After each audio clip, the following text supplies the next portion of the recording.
Hello guys, how to score distinction in physiotherapy. ये वाली video इतने सारे पार्ट्स में डिवाइडेड है with respective topic. Don't forget to check it out each and every video.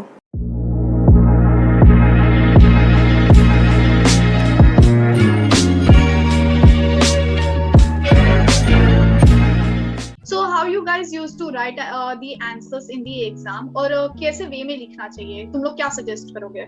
साहिल? मैंने ना एनाटॉमी के लिए काजी यूज किया था। काजी मैंने एकदम फॉर्मेट वाइज दिया हुआ था कि कैसे कैसे क्वेश्चन लिखना है। अभी एक जर्नल क्वेश्चन कंसीडर करते जॉइंट का, तो जॉइंट में फिर कैसे इंट्रोडक्शन लिखा, उसको proximal articulating, distal articulating, bursas, ligament, muscle, movements. तो ऐसे ना उधर जो काजी है उसमें सब दिया हुआ था अच्छे से। तो आए मतलब एनाटॉमी के लिए वही यूज किया मैंने कि कैसे कैसे फॉर्मेट में एग्जाम लिखना है। और फिजियोलॉजी के लिए मेरा ऐसा कुछ फॉर्मेट नहीं था, बस आंसर आंसर कैसे। अभी रिव्यू एक बुक था, review of the medical physiology Samuel का, उसमें से रीड करके गया था। और मैंने ना अपने नोट्स भी बनाए थे चार्ट वाइज, तो बस वही दोनों मिक्सअप करके एग्जाम में लिख दिया। ऐसे पर्टिकुलर मैंने फॉर्मेट नहीं बनाया था फिजियोलॉजी के लिए। और बायोकेमिस्ट्री के लिए भी अपने शॉर्ट नोट्स बना के रखे थे मैंने, उसमें से लिखा। और बाकी काइनेसोलॉजी के लिए, काइनेसोलॉजी में छोटे छोटे क्वेश्चन आते हैं, उसमें तो इतने मतलब फॉर्मेट तो था ही नहीं लिखने का। और इलेक्ट्रोथेरेपी में कैसे अभी बड़े बड़े जैसे मसाज ये सब क्वेश्चन आए थे, तो उसमें फॉर्मेट बनाना पड़ा था खुद से, क्योंकि ना मैंने वो फॉर्मेट पहले से ही प्रिपरेशन कर दिया था जर्नल में लिख के। तो बस वो जर्नल का जो था ना फॉर्मेट, वही बस पेपर में लिखे। गौरव, व्हाट अबाउट यू? तो मेरा ऐसा पर्सनल एक्सपीरियंस है कि जब भी हमारा फर्स्ट टर्म एग्जाम हुआ था तो मोस्ट ऑफ स्टूडेंट फेल हुए थे हमारे क्लास में। तो उनका एक मेजर ऐसा प्रॉब्लम था कि वो प्रॉपर वे में आंसर फ्रेम नहीं कर पाते थे। तो हमारे प्रोफेसर्स ने हमें बताया था कि मतलब हमें अभी यूनिवर्सिटी एग्जाम्स में 3 मार्क्स के क्वेश्चन होते हैं, 7 मार्क्स के होते हैं, 15 मार्क्स के होते हैं। तो 3 मार्क्स के क्वेश्चन के लिए कितना कंटेंट होना चाहिए? तो 3 मार्क्स के लिए एटलीस्ट 1 पेज होना चाहिए और उसके साथ एक डायग्राम होना चाहिए। उसके बाद 7 मार्क्स के लिए 3 and 3.5 और 3 पेजेस होनी चाहिए। और 15 मार्क्स के लिए 7-8 पेजेस तो होनी चाहिए। तो उसको देखते हुए मैंने वैसा प्रिपेयर किया था। 7 मार्क्स के लिए मैं 2 से 3 पेजेस लिखता था मैक्सिमम। और 15 मार्क्स के लिए 8 to 9 पेजेस लिखता था। और बेसिकली एनेट में सबसे ज़्यादा तो इम्पोर्टेंट है डायग्राम। तो एनेट में सबसे ज़्यादा डायग्राम्स निकलता था। फिजियोलॉजी में फ्लो चार्ट। और बायोकेमिस्ट्री का इतना कुछ नहीं, बायोकेमिस्ट्री में तो साइकिल्स और वो ज़्यादा होते हैं। बायोकेमिस्ट्री का हमारा 40 मार्क्स का एग्जाम था, तो उस समय ज़्यादातर शॉर्ट आंसर्स होते, तो उसका इतना कुछ इशू नहीं है।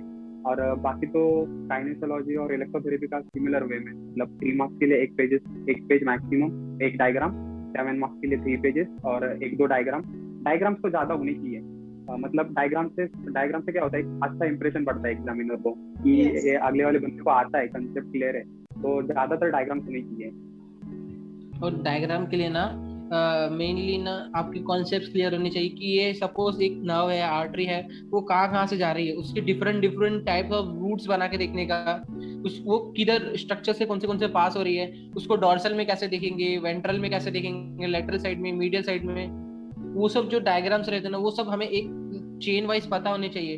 पहले ना हमको भी नहीं पता था कि ऐसे ऐसे बनाना रहता है। फिर हम लोगों ने ना जो हमारी मैम थी ना, तो हमें उन्होंने ना सब बताया था कि वेंट्रल साइड में, लेटरल साइड में, डोर्सल साइड, मीडियल साइड, कैसे कैसे देखने का एक एक चीज को, कैसे कैसे स्ट्रक्चर्स पास होते हैं। फिर उसके बाद जाके ना हम लोग सीखे बनाना डायग्राम्स एनाटॉमी में। और बाकी जो काइनेसोलॉजी है उसमें तो हम लोग ना रियल लाइफ मूवमेंट ज्यादा देखते थे कि। और जो सपोज रनिंग कर रहा है ये हम लोग स्टिक डायग्राम जो है ना सबसे ज्यादा निकालते थे, क्योंकि स्टिक डायग्राम सबसे ज्यादा हमें हेल्प करते थे काइनेसोलॉजी में। और फिजियोलॉजी में तो हाँ। वो चेन रिएक्शंस वो सभी बस स्टिक डायग्राम्स मेन थे तो हमारे। हमारा हम एक फर्स्ट लेक्चर ही था ना जो सर ने लिया था, वो उसमें सर ने हमको पूछा था कि आप स्टिक डायग्राम कैसा आपको आता है क्या, मतलब आप निकाल सकते हो क्या, एक ह्यूमन बॉडी एक स्टिक के डायग्राम में आप निकाल सकते हो क्या? तो वो फर्स्ट क्वेश्चन था, हमें वो पूछा था सर ने। तो वहाँ से जब भी फर्स्ट डे पे गए थे ना, सीधा सर हमें प्रैक्टिकल लैब में नीचे लेके गए थे। तभी जाके पूछा था, ड्रॉ ह्यूमन बॉडी। आप ह्यूमन बॉडी कैसे बना सकते हो, एक इंसान खड़ा है उसको कैसे बना सकते हो। हम सब ने तो जैसे नॉर्मल बनाते हैं वैसा बनाया। फिर सर ने हमको सिखाया कि नहीं, स्टिक डायग्राम्स बनाने चाहिए। फिर घर पे रूम पे जाके ना हम लोगों ने प्रिपेयर किया कि हर एक चीज के लिए, सो रहे हैं उसके लिए स्टिक डायग्राम, उठ रहे हैं उसके लिए स्टिक डायग्राम्स। फिर जैसे जैसे हम लोग को ट्रीट मतलब कैसे हमारा वो चालू हुआ ना, प्रैक्टिकल प्रैक्टिकल मतलब पेशेंट ट्रीटमेंट ये सब। तो उसमें ना हम लोग जो पेशेंट को लिख के देते ना, तो सर हमको सिखाते थे कि ऐसे ऐसे पेशेंट को एक्सरसाइज करके स्टिक डायग्राम में लिख के दो, तो उनको बराबर समझेगा। फिर जाके स्टिक डायग्राम की हमको आदत पड़ गई। Oh wow. तो हमने गोनियोमीटर से लेकर सस्पेंशन थेरेपी तक के स्टिक डायग्राम हमने प्रिपेयर किए थे। Stick diagram, STICK, right? या So how you guys used to do the revision, Sahil?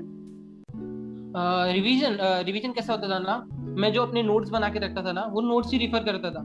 और पहले ना, और एग्जाम के पहले ना एक रिव्यू बुक्स आती हैं, जैसे एनाटॉमी की रिव्यू बुक आ गई, या कुछ टेंसेस बुक आ गई, Yes. फिजियोलॉजी की रिव्यू बुक आ गई, या कुछ टेंसेस बुक आ गई, या बायोकेमिस्ट्री की आ गई। तो वो सब कैसे ना, वो सब पहले रिव्यू बुक्स में से अच्छे से पढ़ पढ़ के वो कंप्लीट करता था। और बाकी काइनेसियोलॉजी और इलेक्ट्रोथेरेपी के लिए ना, मैंने ना जो टीचर की पीडीएफ है वही, क्योंकि पॉइंट वाइज रहती तो वही हम लोग रीड करता था मैं, और मेरा जर्नल जो लिखा हुआ था अच्छे से। What about you, Gaurav? How you used to revise? तो जो हमने नोट्स प्रिपेयर किए होते हैं, तो एक बार मैं उसको पढ़ लेता था 1-2 बार, और उसके बाद मैं प्रीवियस ईयर के क्वेश्चन पेपर प्रेफर करता था। मतलब रिवीजन में उसमें से करता था, नोट्स में से करता था, लेकिन जो जो जो क्वेश्चन ज्यादातर रिपीटेड है, उस वाले टॉपिक के जो नोट्स मैंने प्रिपेयर किए उसको मैं ज्यादातर रिवाइज करता था। और उसके बाद फिर तुम लोग एग्जाम से पहले कितने बार रिवाइज करते थे? क्योंकि ऐसे बोलते करके क्या वो एग्जाम के पहले 2-3 बार तो रिवीजन हो ही जाना चाहिए। गौरव, तुमने कितने बार रिवाइज किया था? 2 से 3 बार रिवीजन सफिशिएंट है। मैंने तो 3 बार नहीं किया था, मैंने दो ही बार किया था। उसके बाद मैंने क्वेश्चन पेपर प्रेफर किए थे। And Sahil, you? हमें ना सर इतने क्वेश्चन देते थे ना, बार बार असाइनमेंट्स देते थे, असाइनमेंट्स देने में ही हमारा आधा रिवीजन हो जाता था। क्योंकि ना जब भी असाइनमेंट देते थे ना, तो पूरा पूरा लिखना पड़ता था। फिर जो जो एग्जाम के लिए हम लोग को सर पेपर देते थे, एग्जाम आपका कंप्लीट हुआ तो अच्छे गया तो गया, नहीं तो फिर सर ना पेपर लिख के आओ, फिर वापस दूसरा असाइनमेंट लिख के आओ, ये क्वेश्चन 2 बार लिखो। कुछ तो हम लोगों ने 3-3, 4-4 बार बहुत टाइम क्वेश्चन लिखा है, तो इसलिए ना वो क्वेश्चन ना दिमाग में बैठ गए हैं पनिशमेंट के तौर पे। पनिशमेंट कभी कभी तो 10-15 बार भी पनिशमेंट मिल जाती थी। Oh my God. सो तुम लोग मतलब ऑनेस्टली असाइनमेंट करते थे? बिकॉज ऐसे भी बच्चे होते हैं जो कि एक दूसरे का कॉपी करके असाइनमेंट लिख देते हैं ब्लाइंडली। तो तुम लोग मतलब एक्चुअल में पढ़ के फिर असाइनमेंट लिखते थे? हाँ, पढ़ के मैं बताता हूँ कि पढ़ के तो लिखते थे, लेकिन कभी कभार अगर बोर हुए तो कॉपी पेस्ट करते थे। ऐसा नहीं कि हर बार हमने मन से लिखा है, कई बार मैंने तो कॉपी पेस्ट किया है, लेकिन मोस्ट ऑफ द टाइम मैं ऐसा कोशिश करता था कि खुद से ही मैं प्रिपेयर करके लिखूं। पढ़ के लिखते थे, पर कैसा रहता था ना, अभी हमारा कैसा है, जल्दी हम लोग स्टूडेंट्स का कैसा रहता, जल्दी जल्दी खत्म हो जाए तो हम लोग रेस्ट करने जाए, तो उसके चक्कर में ना थोड़ा छाप के भी लिख देते थे फटक से, ऐसा होता है। हाँ हाँ। तो उसके बाद जो जर्नल्स होते हैं हमारे, तो जर्नल्स में भी मैंने ठीक तरीके से लिखा था। तो एक बार मैंने जर्नल्स में से मैंने पढ़ा था, योगा का टॉपिक पढ़ा था, मसाज का पढ़ा था, ज्यादातर एक्सरसाइज थेरेपी का मैंने जर्नल में काफी अच्छी तरीके से लिखा था। तो मैंने जर्नल में से उसको रिवाइज किया था, और बाकी तो नोट्स में से किया था। इस वीडियो के बाकी के पार्ट्स देखना ना भूलें।